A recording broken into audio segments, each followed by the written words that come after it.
Not really. Interestingly, with UPC, it tended to work out pretty much as expected. It was remarkable that the original engineering standards that RCA people had come up with in Princeton in the late 1960s, in terms of the projected time per item and time per customer of scanning, turned out to be extraordinarily accurate. Probably true 40 years later, as they were then. There were some glitches.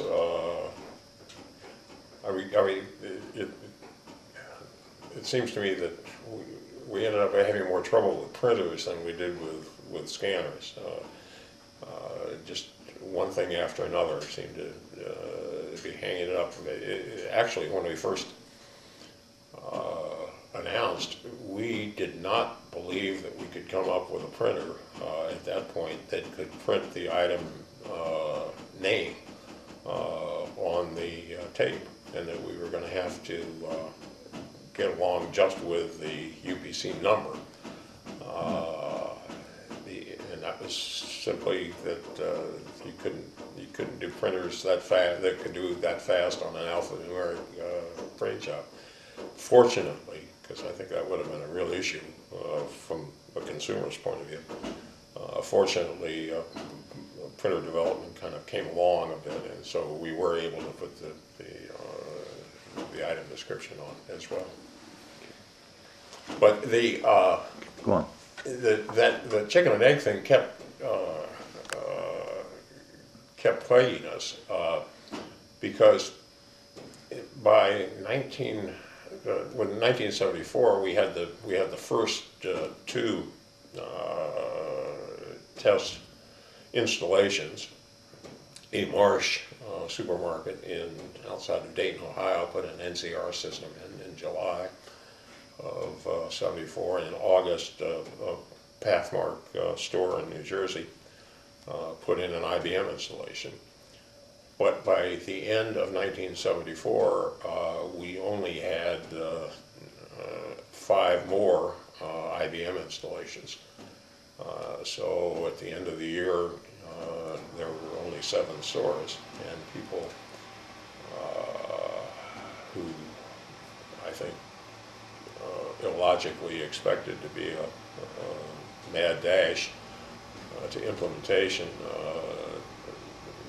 began to be concerned that this thing wasn't going to happen.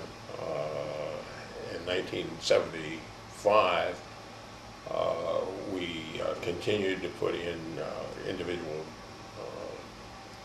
test stores, but by the end of 75, we only had a total of a little less than 50 stores. And again, people were saying, well, I thought we were going to have thousands of stores by now. That all led to a very famous Business Week article in the spring, in March of 1976, with the wonderful headline of "The Scanner That Failed." It was a devastating article that basically said that the grocery industry project was failing, and that it was going to take years and years before we had anywhere near the number of stores installed that would lead to this thing proving out its economic viability. And believe me, there were some dark days that we all went through in that period of time.